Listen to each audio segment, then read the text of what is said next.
마태복음 13장 24절에서부터 30절까지의 말씀을 예수께서 그들 앞에 또 비유를 베풀어 가라사대 천국은 좋은 씨를 제 밭에 뿌린 사람과 같으니 사람들이 절대 그 원수가 와서 곡식 가운데 가라지를 더 뿌리고 갔더니 싹이 나고 결실할 때에 가라지도 보이거늘 주인의 종들이 와서 말하되 주여 밭에 좋은 씨를 심지 아니하였나이까 그러면 가라지가 어디서 생겼나이까 주인이 가로되 원수가 이렇게 하였구나. 종들이 말하되 그러면 우리가 가서 이것을 뽑기를 원하시나이까. 주인이 가로되 가만두어라 가라지를 뽑다가 곡식까지 뽑을까 염려하는가 둘 다 추수 때까지 함께 자라게 두어라. 추수 때에 내가 추수꾼들에게 말하기를 가라지는 먼저 거두어 불사르게 단으로 묶고 곡식은 모아 내 곡간에 넣으라 하리라. 오늘은 가라지의 비유라는 오늘도 역시 비유에 대해서 말씀드리기를 원합니다. 지난 시간에는 복음을 영화롭게 하라. 의인은 어떻게 산다고 그랬죠? 의인은 믿음으로 산다. 그럼 여러분들이 의인 맞습니까? 그럼 여러분들이 믿음으로 산다는 의미인데 믿음으로 살고 있습니까? 믿음으로 산다는 의미가 뭘까요? 말로만 믿음으로 살고 있어요. 그러면 믿음으로 사는 것이 될까요? 믿음으로 산다는 것은 하나님의 계획 속에서 하나님이 이루시고자 하는 그 비전을 바라보면서 산다는 의미도 되는 거예요. 그래서 믿음은 바라는 것들의 실상이요 보지 못하는 것들의 증거다라고 말씀하고 있는 것이죠. 그래서 의인이라는 것은 하나님의 계획 속에 포함되어져서 그 계획의 인도함을 받아서 살아가는 거예요. 믿습니까? 그래서 그 제일 첫 번째 제일 중요한 것은 말씀이 중요해요. 말씀이. 하나님은 말씀을 이루신단 말이에요. 말씀을. 여러분들에게 말씀하시고 그 말씀 안에는 여러분들의 계획도 있고 그 말씀을 우리 안에 허락하셔서 그 말씀을 이루어 가시는 거예요. 그래서 씨 뿌리는 비유를 자꾸 하시는 거예요. 그래서 그 말씀이 이루어져야지만 되는 거예요. 그 말씀이 이루어져야지만 그 말씀은 살았고 운동력이 있어서 그 말씀 자체가 우리의 삶을 통해서 열매를 맺는다라는 거예요.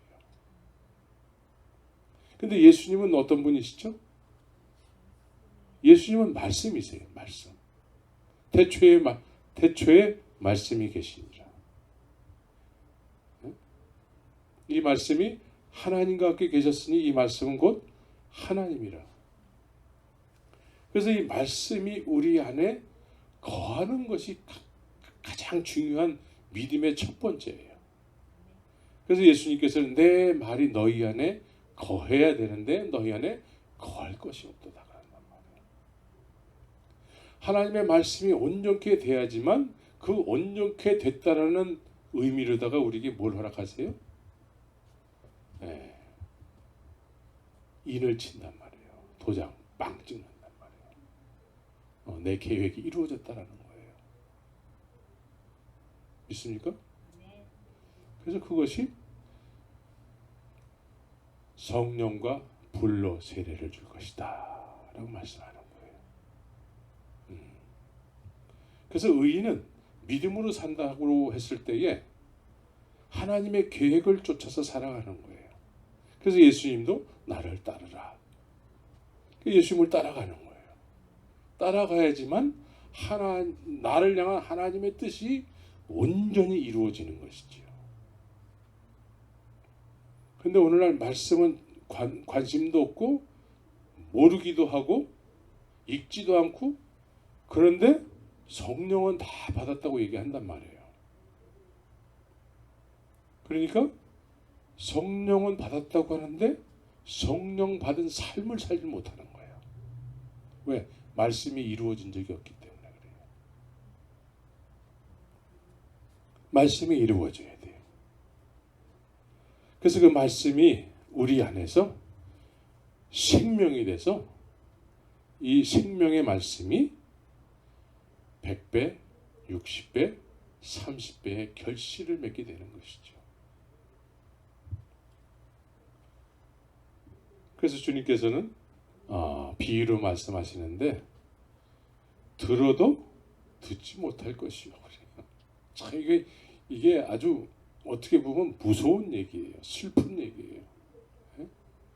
들어도 듣지를 못하는 것이래요. 결과적으로는 들었는데도 결과가 없다라는 거예요. 봤는데도 본 결과가 없다라는 거예요. 이것처럼 슬픈 이야기가 어디 있습니까? 근데 우리가 실제적으로 그런 삶을 살아가는 사람들이 얼마나 많은지 몰라요. 수십 년째 들었는데, 수십 년째 들었다고 하는데 들은 증거가 없단 말이에요. 들은 증거가. 그렇죠? 잘 들어야 돼요. 그래서 관심을 가져야 돼요. 그래서 오늘도 이 비유를 통해서 주님이 비유로 말씀하시는데 제자들이 그 가라지 비유가 도대체 뭐예요? 제자들도 몰라. 모르는데 관심을 가졌다는 게 관심. 알려고 했다라는 것이죠. 여러분들은 알려고 해야 돼. 그래서 질문을 자꾸 해야 돼. 이 제자들이 예수님에게 질문을 하시잖아요. 질문을 하잖아. 그러면 이 질문하는데 제자들에게 예수님은 기뻐서 말씀하세요. 기뻐서. 나는 한 번 얘기한 거 재방송 안 해. 우리는 보통 그러잖아요. 근데 관심을 가지고 있는 사람들에게는 예수님께서 아주 풀어서 쉽게 얘기한단 말이에요. 저도 관심을 가지고 이렇게 물어보는 사람한테는 저는 재방송을 좋아해요. 재방송. 그래서 이 말씀이 내 안에서 이렇게 심겨야 되는 거예요. 심겨야 돼. 우리가 아이를 갖잖아요. 아이를 가지면 우리 안에서 시간이 지나면 계속해서 이렇게 생명력이 이렇게 움직이잖아요. 이거와 같이 주의 말씀이 내 안에 심겨서 이 말씀에 의해서 우리가 정말 주님을 의지하고 잘 깨달음이 없으면 자꾸 그 말씀을 붙잡고 기도에 힘쓸 때에 성령께서 그 말씀에 대한 깨달음을 자꾸 주셔서 그 말씀이 내 안에서 생명력, 운동력을 갖게 된다는 것이죠. 예? 그래야지만 우리가 산 믿음의 사람들이 되는 거예요. 들었는데도 결과적으로는 안 들은 사람하고 똑같아 그러면 이건 시간 낭비요. 다 낭비야. 그죠? 근데 보편적으로 다 그렇게 신앙생활 하는 거를 믿는 것이라고 다들 생각한단 말이에요. 그죠? 그래서 아까도 얘기했지만 좀비적 믿음이 되는 거예요. 좀비적 믿음. 사실은 주님 볼 때 넌 나 안 믿어. 주님께서는 그런단 말이에요. 주여 주여 했잖아요. 우리가 믿었잖아요. 근데 주님께서는 뭐래? 나는 널 몰라. 근데 이런 사람들이 모여 있으면 어떻게 돼요? 이런 사람들끼리 모여 있으면, 그 안에 있으면 그런 것이 믿음이 되는 거예요. 그런 것이. 그래서 정상인이 봤을 때, 정상적 믿음의 사람이 봤을 때 좀비들 모여 있는 거예요. 좀비들. 우린 정상인이 돼야 돼요. 믿습니까? 예. 그래서 오늘도 주님께서 비유로 말씀하시는데 이 사람들은 듣는 사람들은 예수님께서도 참 답답해 하세요. 사람들이 예수님을 하나님으로부터 하늘로부터 오신 분임을 잘 몰라 사람들이. 그래서 예수님께서 나는 말이야 솔로몬과는 비교도 안 되게 큰 존재야. 예? 그리고 너희가 선지자라고 막 떠받드는 사람들, 그 옛날에 그 의인들이 지금 내가 너희들한테 얘기하는 이 말을 얼마나 듣고 싶어 했는 줄 아느냐? 나를 얼마나 보고 싶어 했는 줄 아느냐? 근데 너희들은 나를 못 알아본다는 거예요.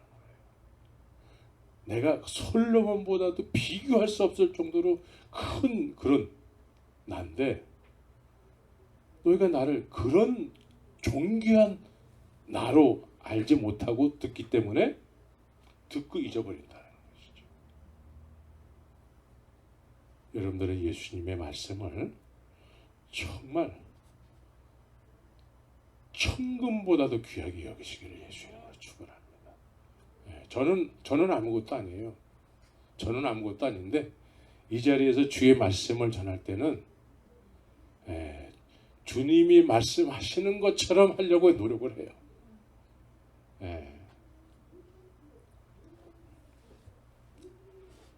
그래서 주님을 알아보는 상태에서 이 말씀을 듣는다면 정말 귀한 말씀으로 듣게 된다면 이 말씀은 너희들 안에서 생명의 말씀이 될 거라는 거예요.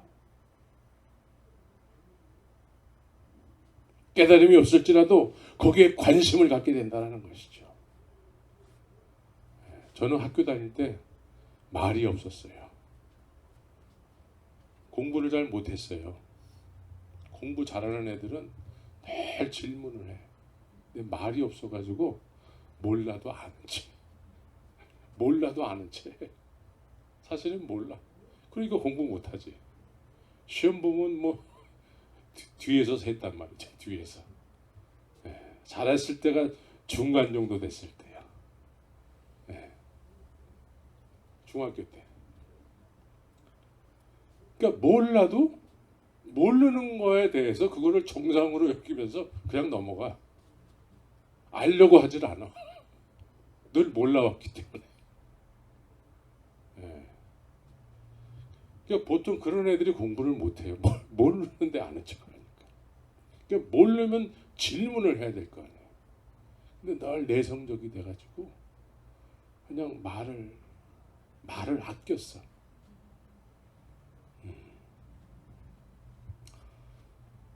여러분들은 저처럼 그러지 마시기 바랍니다.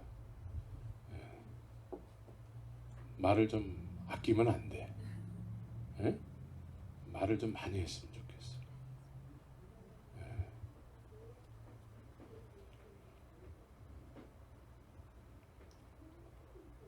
오늘 본문의 내용은 천국은 좋은 씨를 제 밭에 뿌린 사람과 같으니 라고 말씀하고 있습니다.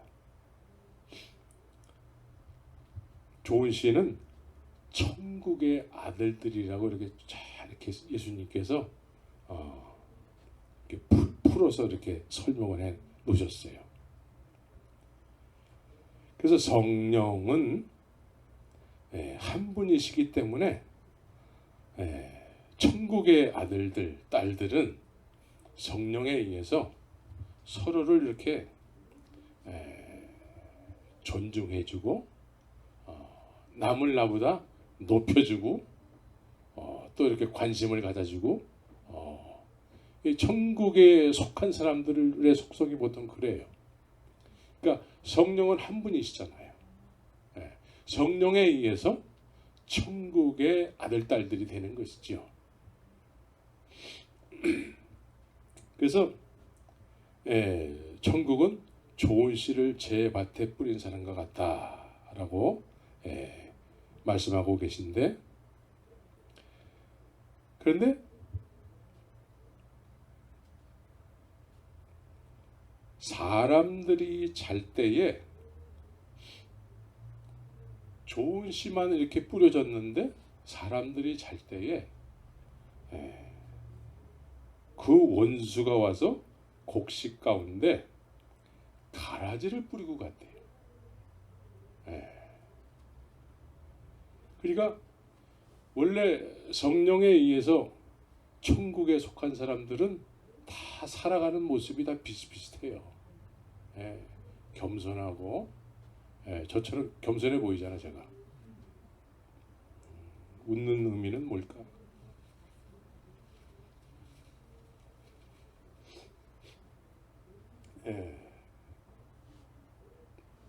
하늘에 속한 사람들은 다 비슷비슷해요. 누구만 자랑할까요? 예수님만 자랑해요. 예수님만. 지난번에도 얘기했지만 신앙생활을 수십 년을 이렇게 해오면서 두 가지 현상이 나타난다고 그러잖아요. 제가 신앙생활을 이제 주님이 살아계신지를 확인한 이후에 이렇게 신앙생활을 해온 지가 30년 됐다고 그랬죠. 목사가 된 지는 19년 됐다 그랬지. 19년. 그러면서 또 선교사 생활을 또 13년 했잖아요. 그래서 다방면으로 많은 사람들을 만나봤어요. 미국에서도 만나봤고 또 한국 또 중국 몽골 이런 데 많은 사람들을 만나봤어요. 근데 믿는다고 하는 사람들 크게 두 가지로 나누겠더라고 보니까. 첫 번째는 내세울 것이 굉장히 많아지는 사람들을 만나게 되더라고요. 나는 말이에요 이런 사람이에요 하면서 명함 뒤에다가 막 여러 가지를 써놨어요. 내세울 것이 많아지는 사람. 근데 오래 믿으면 믿을수록 또 반대로 내세울 것이 없고 오직 예수만 내세우는 사람. 그런 사람은 그렇게 많지 않은 것 같아요. 보통 내세울 것이 많은 사람들이 많아요. 오직 예수만 자랑해야 되는데 자기가 이런 일도 하고 저런 일도 하고 막 이런 것도 하고 저것도 하고 막 그러면서 그거를 막 내세우고 그거 안 알아주면은 화를 내고 기분 나빠하고 이거 소개 안 했는데요. 막 그러는 사람도 있어요. 천국에 속한 사람들은 내세울 것이 오직 예수만 있게 되는 것이죠. 예수만. 그래서 예수의 증인이 되는 거예요. 그런데 이 가라지, 사람들이 잘 때에 원수가 와서 곡식 가운데 가라지를 뿌렸다라는 것이죠. 그럼 우리가 이제 사람들이 잘 때라는 의미를 우리가 좀 잘 생각을 해야 되는 것이죠. 사람들이 잘 때. 사람들이 잘 때라는 의미는 도대체 뭘까요? 신랑이 더디 오므로 사람들이 어떻게 했습니까? 신랑이 더디 오니까 다 잤다라고 얘기하고 있어요. 잠들었다고. 그러니까 예수님이 다시 오신다고 분명히 약속했는데 이렇게 보니까 세상 돌아가는 거 보니까 이제 예수님 안 오실 것 같아. 예수님 없이도 얼마든지 우리가 넉넉하게 잘 살고 있고 그래서 이제 예수님을 그렇게 필요로 하지 않는 시대가 되는 것이죠. 교회를 다녔는데 큰 유익도 없고 이런 분위기, 세상적 분위기. 그러니까 사람들이 잔다라는 거예요. 주님을 기다리지 않는다라는 거예요. 이럴 때에 원수가 와서 곡식 가운데 가라지를 뿌리고 갔다.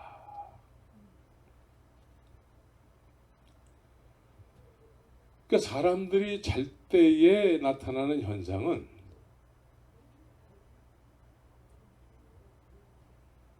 믿기는 믿는데 그렇게 주님의 말씀을 귀담아 듣고 말씀에 의해서 살고 그 묵상하고 그래서 주님을 왕으로 이렇게 주님이 우리를 통치하셔야 되잖아요. 말씀으로 통치하셔야 되잖아요. 근데 주님의 통치를 받지를 않는 것이죠. 주님의 예수 그리스도가 우리에게 왕이 되셔야 될 텐데 우리가 왕으로 허락질 않는 거예요.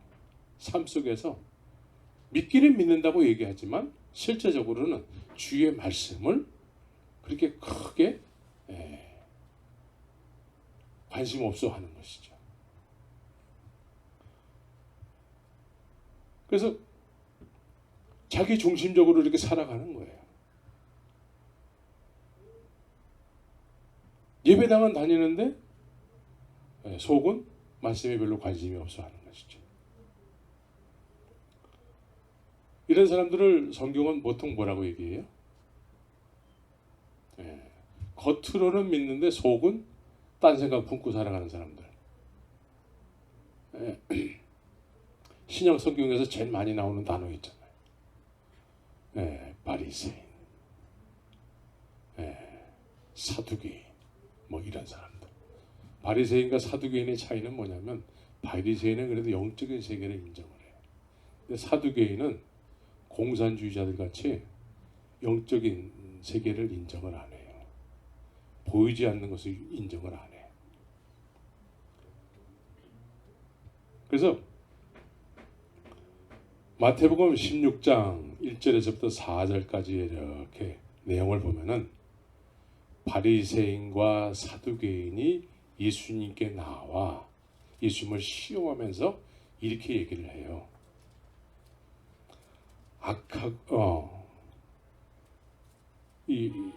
우리에게 표적을 보여주세요. 라고 예수님에게 이야기를 하는 거예요. 표적을 보여달래. 여러분들은 어때요?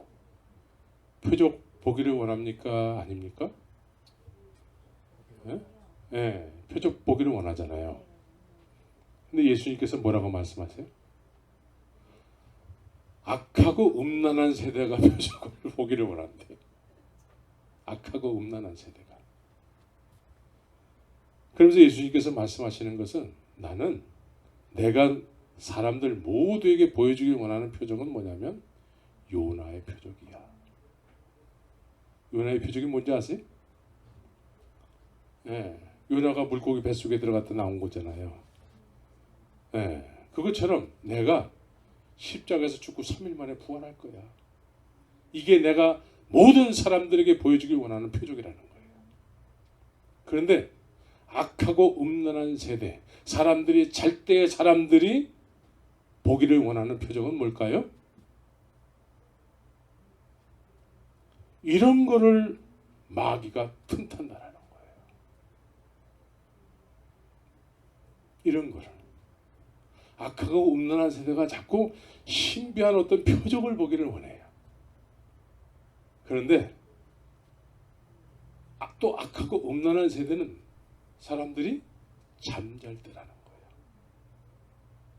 겉은 믿는데 속은 안 믿는 그런 시대에 살고 있는 사람들이 원하는 것이 자꾸 표적을 보기를 원하는데 그때에 마귀가 그것을 보기를 원하는 사람들에게 마귀가 응답하는 거라는 거예요. 이것이 가라지예요.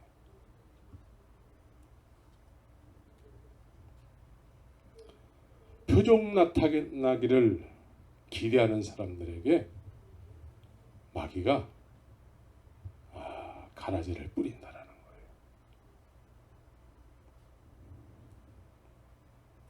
그래서 26절에 보면은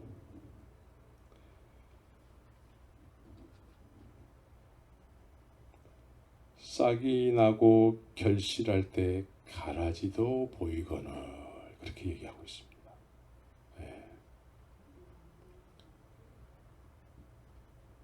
그런데 우리가 봤을 때에는 우리는 다 이것을 다 예수 믿는 거라고 다 생각을 해요.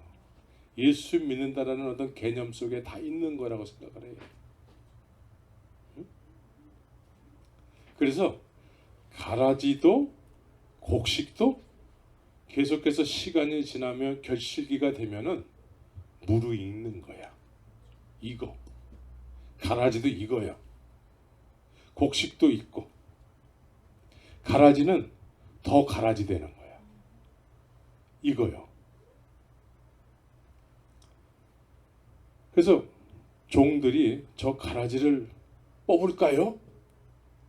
라고 문의를 하니까 놔둬라, 그냥 놔두라는 거예요. 주님께서 그냥 놔두래요.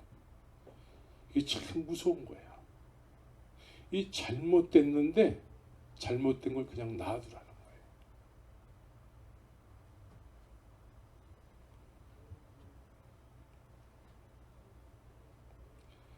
그래서 우리는 비유기 때문에 무엇이 곡식이고 무엇이 가라지인지 잘 몰라. 그죠? 알아내기가 참 힘이 들어요. 우리는 다 우리는 그냥 신앙생활에 밋밋한데 당신들은 정말 그 신비한 어떤 그런 은혜 속에 있네요. 우리는 또 그렇게 생각할 수도 있어요.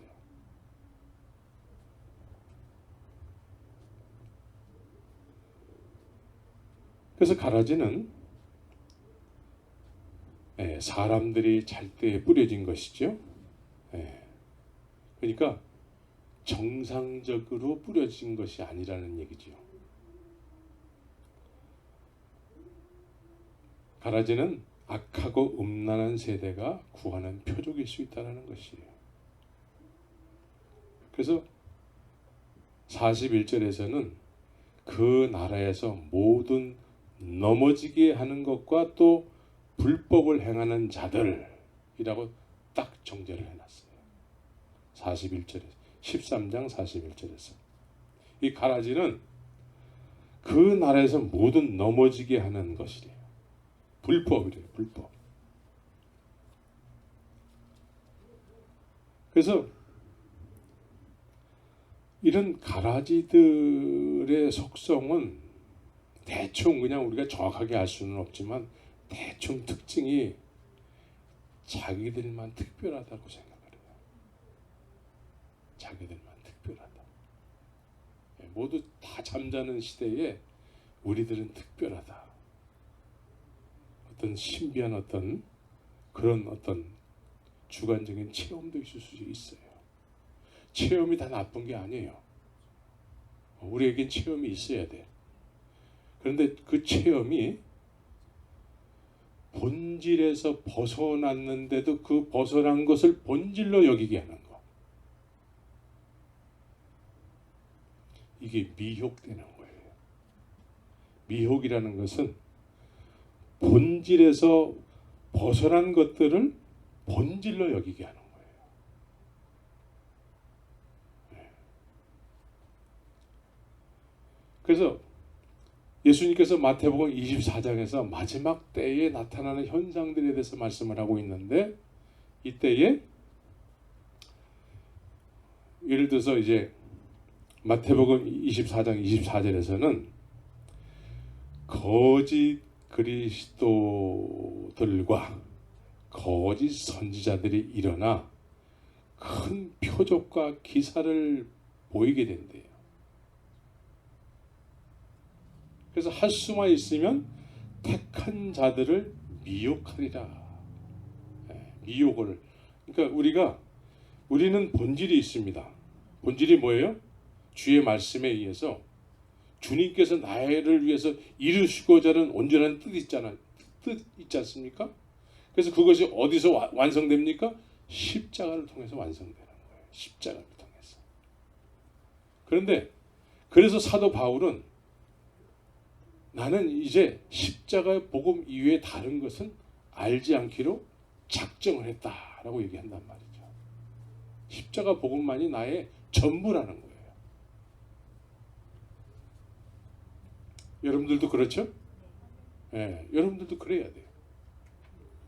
그런데 이것이 우리에게 생명이요 본질인데 이것보다도 더 중요하게 여기게 하는 것이 있게 된다는 것이죠. 이게 미혹이에요. 미혹. 이거보다 더 중요하게 여기는 것들 중에는 신비한 요소들이 참 많이 있어요. 신비한 것들. 그래서 거짓 선지자들이 큰 표적과 기사를 보이게 된대요. 기사를. 그래서 말씀의 통치를 받지 않기 때문에 악하고 음란한 세대가 그런 걸 자꾸 추구한다라는 거예요. 그런 거를. 실제로 그런 큰 표적과 기사를 지금까지도 굉장히 많이 있어 왔어요. 예, 옛날에 미국에 92년도 10월 28일 날 해가지고 이 올림픽가에 라면 박스를 빈 박스에다가 휴거 딱 써놓고선 그거를 머리에다가 이렇게 이고서는 막 뛰어다니기도 하고 걸어다녀 사람이.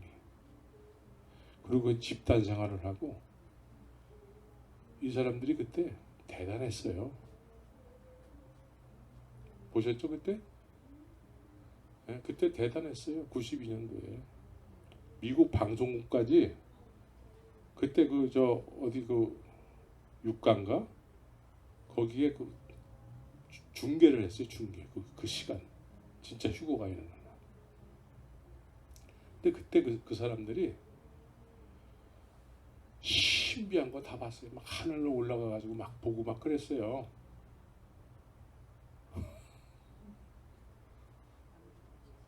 그 사람들 막 울면서 회개하고 뭐 대단했어요.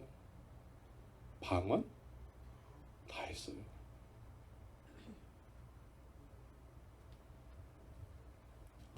그러니까 신비했기 때문에 성령이 하시는 것이다 라고 생각들을 했다라는 것이죠.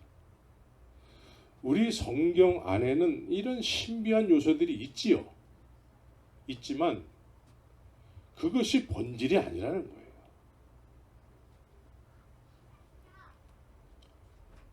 그래서 큰 표적과 기사를 막 보여서 사람들로 하여금 미혹시키는 거야.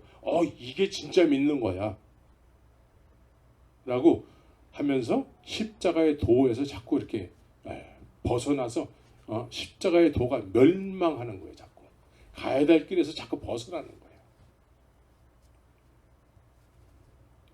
이 거짓 선지자들이 자꾸 그렇게 한다는 거예요.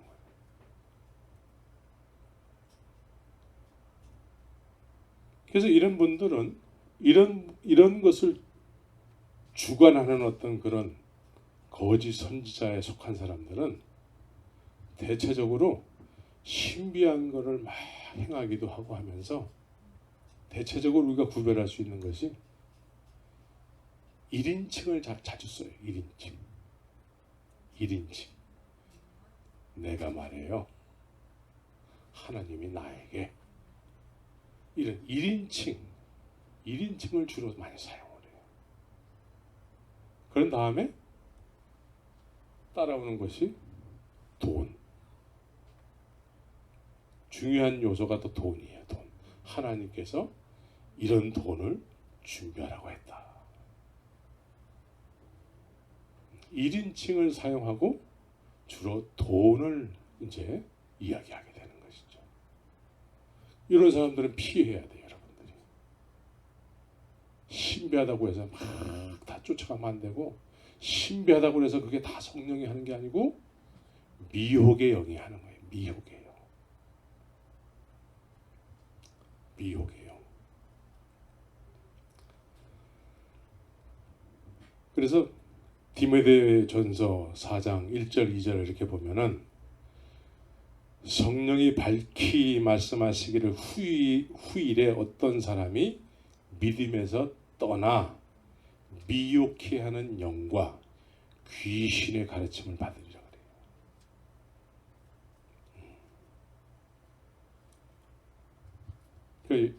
우리가 말씀을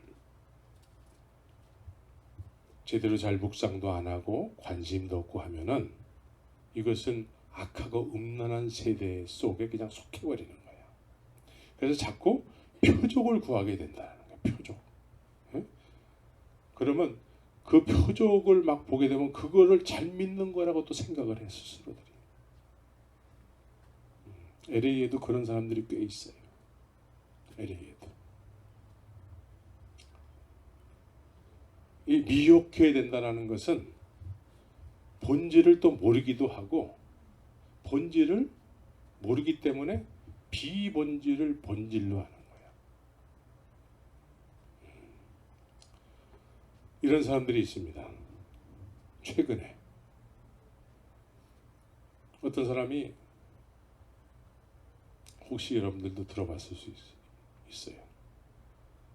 천사가 다녀갔다 그러면서 천사의 털이라고 하면서 사진도 찍고 그런 거 들어본 적 있어요? 네, 그런 사람이 있어요. 네. 그리고 막 보석이 막 떨어졌다 그러고, 네.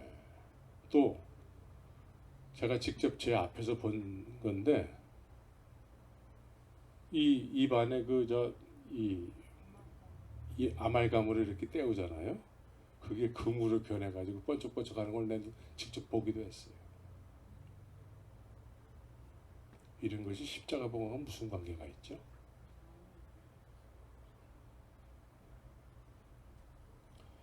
그런데 사람들은 그런 것이 나타나면은 그것이 표적이라고 생각하는 거예요. 표적. 그래서 그거를 본질로 알고 그걸 쫓아가는 거예요. 예언하고 성경에 예언이 있어요. 그러나 예언이 목적이 돼서는 안 돼요. 신비한 것이 성경에 있습니다. 그러나 신비한 것이 목적이 돼서는 안 돼요. 우리의 목적은 주의 말씀이 우리 안에서 온전히 이루어지도록 주님 앞에 순종하는 말씀의 길, 십자가의 길을 가야 되는 것이죠. 십자가의 길을 가야 돼요. 성령은 우리 안에서 주의 말씀이 온전케 이루어졌을 때 온전케 이루어졌다라고 하시면서 성령을 허락하시는 거예요. 그래서 제자들이 그런 여정 속에 있다가 성령이 불과 같이 오순절날 임하게 된 것입니다. 근데 그렇게 된 사람이 근자에 들어서 눈을 씻고 찾아봐도 없기 때문에 그냥 우리가 만들어놓은 믿음으로 그냥 예배당 다니고 이렇게 사는 것이 믿는 거지. 이러고 살아가는 거예요. 그냥. 여러분들은 하나님의 말씀에 대해서 관심을 갖고 묵상하시기 바랍니다. 그래서 이 말씀은 좋은 씨로 비유하기도 하고, 또 오늘 말씀에는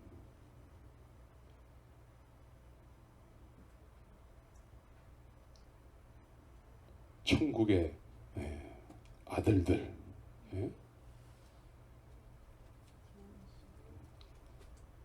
좋은 씨를 뿌리는 이는 인자요, 밭은 세상이요, 좋은 씨는 천국의 아들들이요, 가라지는 악한 자의 아들들이요 라고 얘기하는 것이죠. 아예 믿지 않으면 오히려 더 나을 수가 있어요. 그런데 이렇게 본질을 모르는 상태에서 비본질을 본질로 알게 되면은 약이 없어요. 약이. 말씀을 전하더라도 그 말씀을 이 옥토가 아닌 그런 잘못된 땅으로 받아버리기 때문에 그 말씀을 자꾸 비본질로 자꾸 이해를 해버린단 말이에요. 비본질로. 그래서 어디서 뭐 누가 이렇게 신령하게 뭐 예언을 한다거나 뭘 봤다든가 뭐 앞날에 뭔가를 뭐 이렇게 얘기해 준다든가 이런 거에 절대적으로 현혹되면 안 되는 거예요. 그런 사람들은 또 주관적으로 그런 경험들을 하고 있어요. 본인들은 다 옳다라고 생각을 해.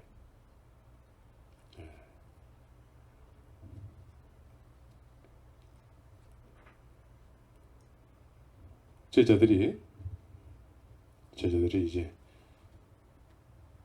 베드로, 야고보, 요한이 예수님과 함께 변화산이라는 산에 올라갔습니다. 높은 산에 올라가 가지고 신비한 경험을 했습니다. 예? 놀라운 경험을 했어요. 예수님께서 엘리야하고 모세하고 막 얘기도 하고 그들이 정말 그냥 꿈에도 나타나면은 꿈에도 나타나길 소원하는 사람들하고 예수님 막 얘기를 하는 거예요. 그 막 예수님 막 옷이 막 눈이 부실 정도로 새하얀 옷으로 그냥 막 변화되기도 하고 그러니까 이것이 진짜 믿음이구나 이렇게 생각했겠죠. 나도 그런 체험하고 싶어요. 나도 그렇게 신비한 황홀경 속에 한번 들어가 보고 싶어요. 여러분들도 그런 소원이 있죠. 그죠?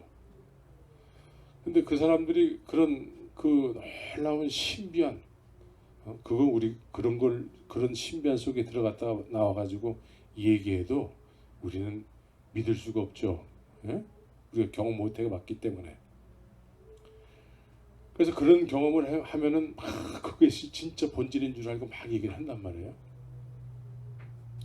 근데 베드로, 야고보, 요한이 그런 경험을 한 이후에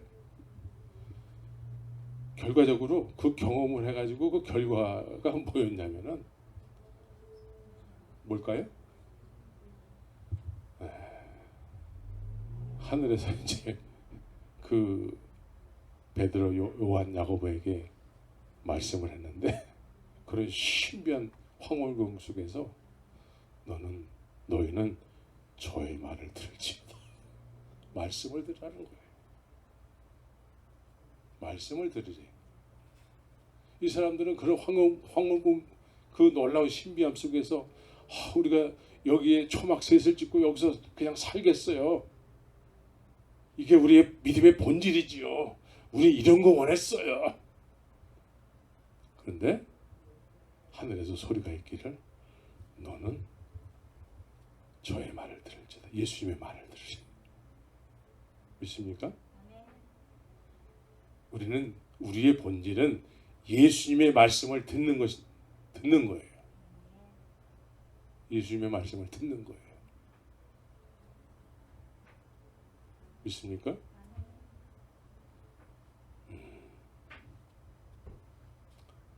하나님이 우리에게 원하시는 것은 그런 신비한 경험이 있을지라도 그것보다 더 중요한 것이 뭐냐면 예수님의 말씀을 듣는 거라는 거예요. 여러분들도 그렇게 생각하십니까? 그렇게 생각하셔야 돼요. 이게 우리의 본질이에요. 예수님의 말씀을 듣는 거예요.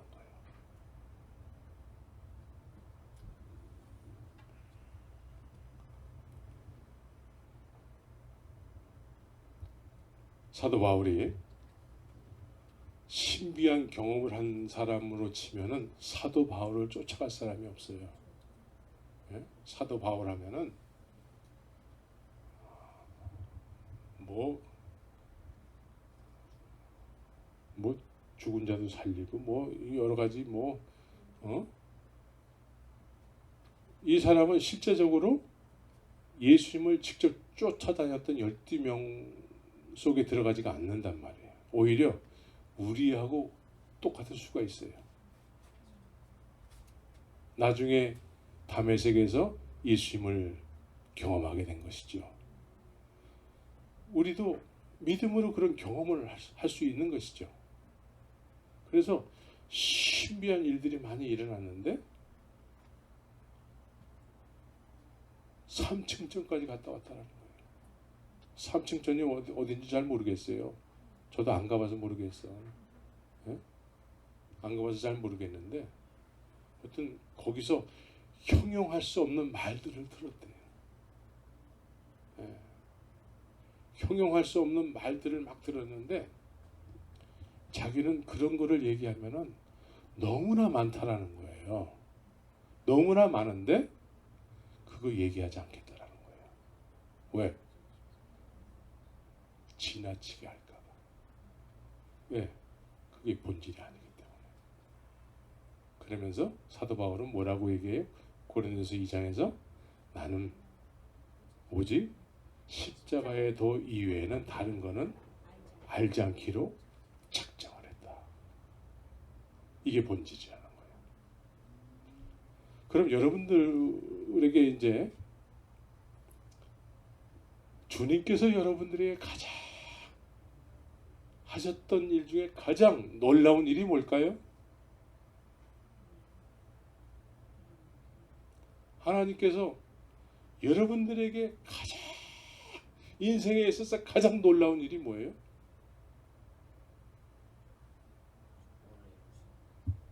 그게 예수, 독생자 예수를 통해서 십자가에서 죽이시고 부활케 하신 거죠. 하나님이신 분이 이 세상에 오셔서 예? 피조물들에게 죽임을 당하는 그것도 나 같은 여러분들 스스로가 어떻습니까? 지난주에 막 울었잖아. 그 한 번 울어가지고 되겠어요? 예? 평생 울어도 갚을 수 없는 거예요. 그런 나 같은 죄인 중의 괴수를 위해서 예수님께서는 피조물들에게 창조주 하나님께서 이 세상에 오셔서 피조물들에게 나 같은 죄인 중의 괴수를 위해서 십자가에서 죽으시고 부활하신 거예요. 우리 인생에 있어서 이보다 더 큰 은혜는 없는 거예요. 이것이 우리에게 전부가 되어야 되는 것이죠. 근데 이것이 잘 안 믿어지기 때문에 문제예요. 이게 잘 안 믿어지기 때문에. 그리고 자꾸 내가 뭔가를 주 앞에 뭔가를 요만큼 해놓고 나 이거 했어요. 복 주세요.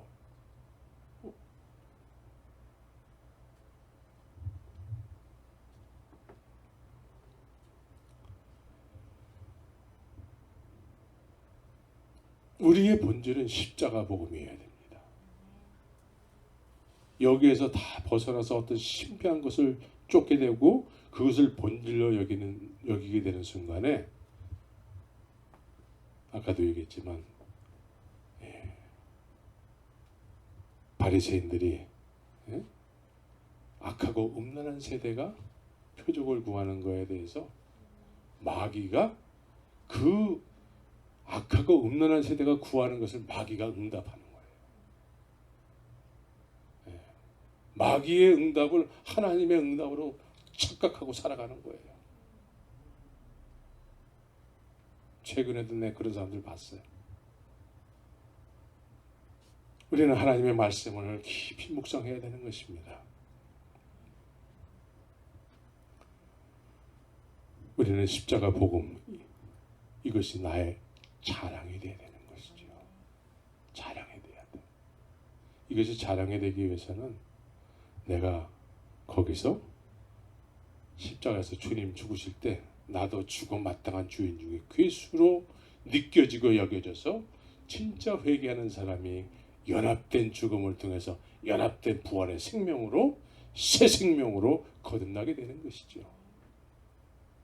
그래서 내 안에 주님께서 살아계신 증거가 남은 인생을 통해서 삶으로 표현되는 거예요. 예? 내 안에 살아계신 주님께서 내 안에서 나 네 안에 살아있어 라는 것을 우리의 삶을 통해서 그냥 이렇게 표현되는 것이죠. 그렇죠? 그런 것이어야 되겠죠. 이것이 사도행전을 시작했던 사람들의 삶의 모습이었고 믿음의 선진들이 그런 삶을 살았었고 그래서 그리스도의 향기요 그리스도의 편지라고 말씀을 하게 된 것입니다. 이것이 우리에게 본질이요 전부고 나의 자랑. 이것이 나의 복음이 되어야 되는 것입니다. 주님께서는 말씀을 통해서 이렇게 깊이 생각하면 참 무서워요.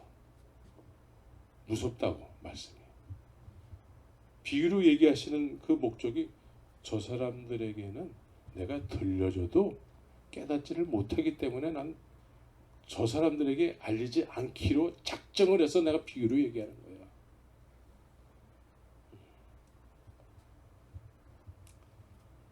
그런데 오늘 둘 다 추수 때까지 함께 자라게 두어라. 그냥 놔두라는 거예요. 그냥 놔두래. 참 무섭잖아요. 나는 이것이 믿는 거라고 생각하면서 막 그렇게 살아가는데 갈아질 수 있다는 것이죠. 그런데 그냥 놔두래요. 그래서 우리는 분별해야 돼요. 말씀이 아니면 분별을 할 수가 없어요. 그래서 곡식도 자라고 가라지도 자라. 시간이 지나면 지날수록 가라지는 가라지로서 모습이 분명해지고 곡식은 곡식으로서 또 분명해지는 것이죠. 그런데 유유상종이에요. 유유상종. 묶는데 이렇게. 묶는데. 누가 이렇게 묶으려고 하는 것이 아니고 그런 사람들끼리 이렇게 그냥 모이는 거야. 모여. 무섭죠?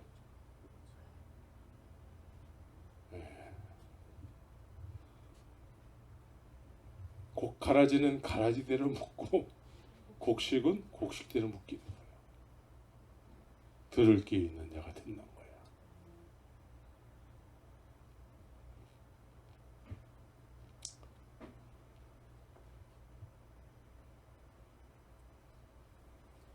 우리는 예수님의 십자가의 복음을 증거하는 데 있어서 사도 바울이 그랬고 믿음의 선진들이 그랬듯이 은사적인 어떤 그런 모습들이 나타나요. 병이 치유될 수 있습니다. 병이 치유돼야지 정상일까 아닐까? 정상이에요. 그런데 여기서 중요한 것은 병이 치유되는 게 목적이 아니라 예수님의 십자가 복음이 증거될 때에 이런 것이 종합 세트로 나타난다는 거예요.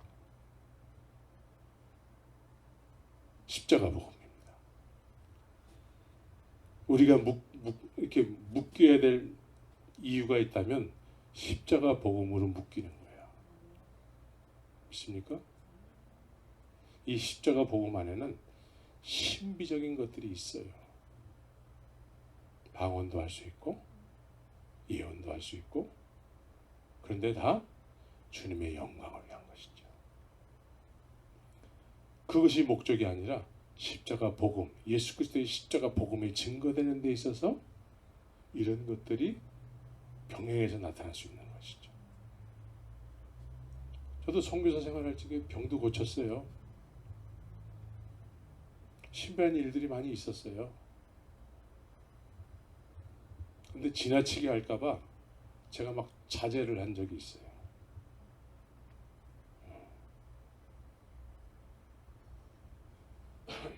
예를 들어서 왜 그런 현상이 나타나는지 잘 모르겠는데 같이 이렇게 손잡고 기도하면 사람들이 이렇게 쓰러지는 거야. 여러분들은 한 번도 안 쓰러져 봤잖아요. 근데 막 쓰러져 사람들이. 쓰러져가지고 또 막 울어. 그래서 한때는 야 이거 재밌네. 그러니까 이제 사람들이 나를 이렇게 좀 신령한 사람으로 자꾸 보려고 하는. 그래가지고 그런 것이 본질이 되어버리겠더라고 보니까. 그래서 그런 걸 안 했어요. 안 하고 오직 말씀만. 그러니까 말씀이 그 사람들을 더 풍성하게 본질을 쫓게 하더라고요. 본질.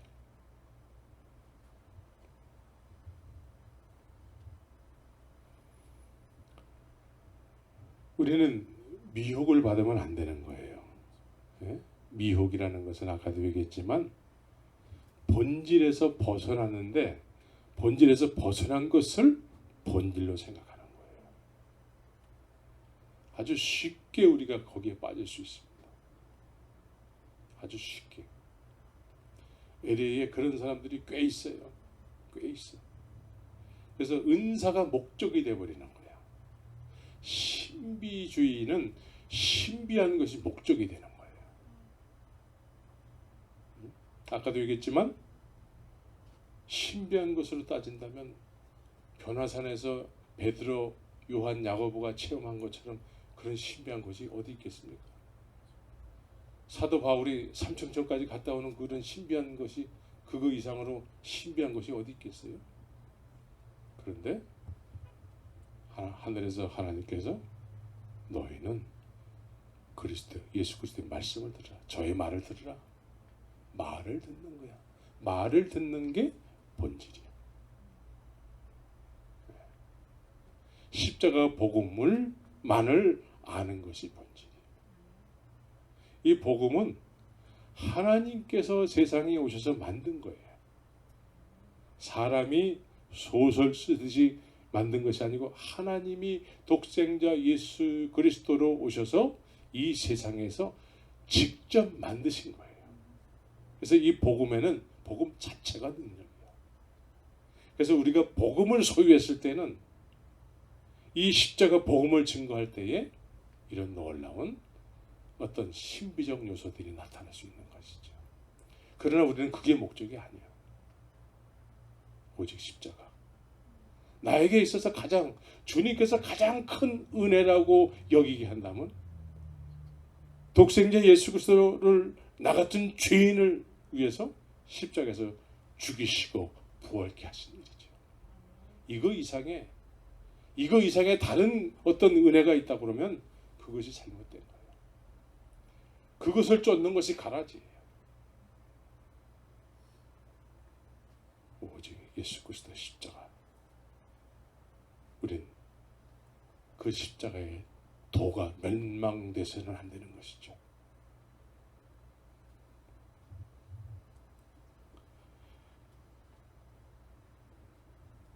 그래서 우리는 말씀을 충만하게 묵상하고 또 주님과 깊은 교제를 나누게 되면은 이런 것들을 분별할 수 있는 능력이 생겨요. 예, 분별할 수 있는 능력. 이 영적인 것들은 말씀을 깊이 묵상하고 또 주님과 시간을 많이 보내잖아요. 그러면 영적인 것은 이렇게 느껴지기도 해요. 느껴지기도 해. 말씀을 많이 이렇게 묵상을 하면은 말씀을 통해서 딱딱딱딱딱 걸러줘요. 이거 잘못된 사람이구나. 이거 잘못된 교리구나. 잘못된 이론이구나. 알게 되는 것이죠. 여러분들이 말씀을 많이 읽어서 이 가라지를 이렇게 분별할 수 있어야 되고 또 여러분들은 더 나아가서 여러분들이 알곡이고 곡식이고 하늘에 속한 천국의 아들이고 딸이라 그러면 여러분들을 중심으로 해서 곡식단이 묶여야 되는 거예요. 예? 곡식단이 묶여야 돼. 나 혼자 맨날 이렇게 나 혼자 묶어주세요. 그런 거 없는 거예요. 곡식단이 묶여야 돼. 가서 모든 족속으로 제자를 삼아라. 제자는 나의 제자가 아니라 예수님의 제자를 만드는 거예요. 예수님의 제자를 만들기 위해서는 내가 먼저 예수님의 제자인지를 확인해야 돼. 예수님의 제자는 말씀을 쫓는 사람들이에요. 교인과 제자를 구별해야 돼요. 교인은 교회만 다니면 돼. 교회만. 그래서 이 교회 마음에 안 들면 저 교회 가면 돼.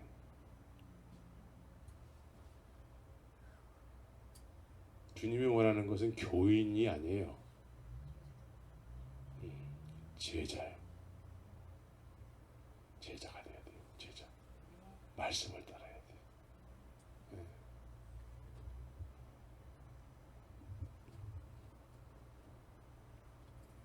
예수님은 말씀이시고 말씀이 선포되면은 성령의 역사를 하게 됩니다. 말씀과 성령은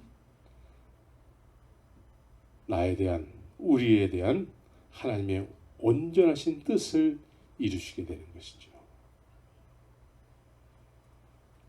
말씀과 성령은 십자가에서 하나님의 완전하신 뜻을 이루시게 되는 것입니다.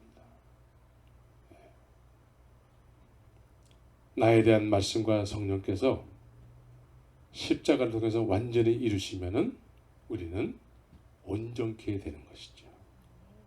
온전케 됨으로 인해서 이제 내가 너를, 말씀이 너 안에서 온전케 됐다.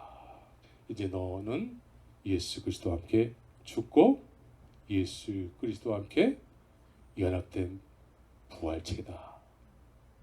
의로워졌다. 내가 의롭다고 여겼기 때문에 의롭다고 여긴 길을 가서 실제로 의롭다고 여겨졌다라는 것이죠. 의로워졌다라는 것이죠. 그래서 인을 치는 거예요. 인을 치게 되면은 이제 주님과 함께 고난도 받게 되는 것이지. 고난. 네. 고난.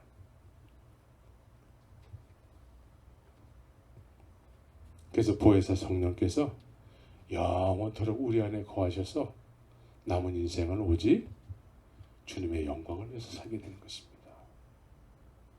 예, 그냥 예배당 갔다 오면 다 됐네 이제 이런 것이 아니라 예배당 갔다 옴으로 인해서 이제 하나님을 영원롭게 하는 삶을 실제적으로 살게 되는 것이죠. 예, 그래서 하나님의 말씀이 나를 변화시켰다면은 이 말씀을 다른 사람에게 전하면 어떻게 될까요? 그 사람도 변화될 수 있다. 내가 변화됐기 때문에 저 사람도 변화될 수 있다. 이런 믿음이 생기겠죠? 근데 내가 변화 안 됐으면 나 변화 안 됐는데 내가 저 사람한테 말한다고 해서 변화되겠어? 그렇죠? 여러분들이 말씀에 의해서 변화돼야 돼요. 이 말씀은 생명의 말씀이기 때문에 우리를 변화시킬 수 있는 능력의 말씀이세요. 살았고 운동력이 있어서 살았고 운동력이 있대. 날샌 어떤 검보다도 예리하대요. 왜 칼로 비유를 할까요? 우리를 찌른다라는 것이죠. 찔러. 그래서 우리를 죽이는 거예요. 우리가 죽어야지 우리 안에 예수가 삽니다. 내가 살아있으면 예수가 우리 안에 살 수가 없어요. 그래서 나는 매일같이 죽노라. 사도 바울이 얘기했던 것처럼 우리는 말씀으로 늘 죽어야 돼. 매일같이 십자가를 지고 매일 죽어야 돼. 그래야지 우리 안에 매일 주님이 살아계셔서 역사하시게 되는 것이죠. 이것이 우리에게 본질이 되어야 되는 것입니다. 그래서 이 알곡길이 이렇게 단이 묶여져야 돼요. 가라지는 가라지대로 묶이는 거예요. 이 가라지 속에 내가 포함되어 있잖아요. 그러면 가라지인 줄 몰라요. 몰라. 근데 알곡들 속에 이렇게 포함이 되어 있잖아요. 그러면 성령이 함께 하시잖아요. 성령이 함께 하시면 내 안에 그 증거가 나타난대요. 증거가. 그래서 아버지를 아버지라고 막 부르고 싶은 거예요. 우리가 잘못했잖아요. 지난주처럼 잘못한 게 많잖아. 예? 그럴 때 아버지는 아들이기 때문에 책망을 하는 거예요. 책망. 이 책망이 없으면 아버지가 없대요. 아버지가 없는 아이래요. 그래서 늘 우리에게 책망을 통해서 회개가 일어나고 주의 뜻 가운데 살지 못한 것에 대해서 회개하게 되고, 그래서 날마다 주님 가신 길을 쫓아가게 되는 것이죠. 그죠?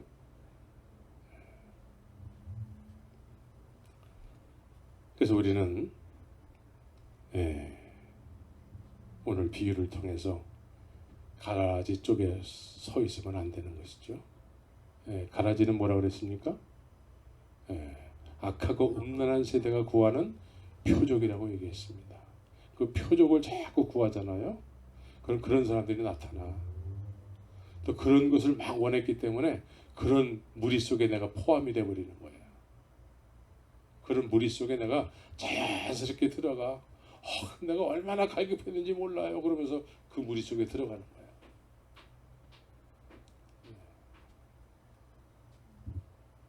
그런데 우리는 또 말씀을 사모하다 보면은 말씀을 생명으로 여기는 그 사람들 속에 또 들어가게 되는 것이죠. 이렇게 유유상종하게 되는 거예요. 유유상종. 그래서 여러분들이 저를 어떻게 아는지 잘 모르겠는데, 여러분들이 분별해서 있어야 될지 없어야 될지 분별하시기를 바랍니다. 그래서 우리의 자랑은 예수님께서 이 세상에 오셔서 나를 위해서 십자가에서 죽으시고 부활하신 이 일이 나에게 가장 하나님의 큰 은혜요. 이것을 막 자랑하고픈, 내가 이 복음을 전하지 않으면 견딜 수가 없어지는 그런 이런 삶이 됐을 때 온전케 된 사람이에요. 온전케 된 사람. 그렇게 되기를 예수의 이름으로 축원합니다. 같이 기도하겠습니다.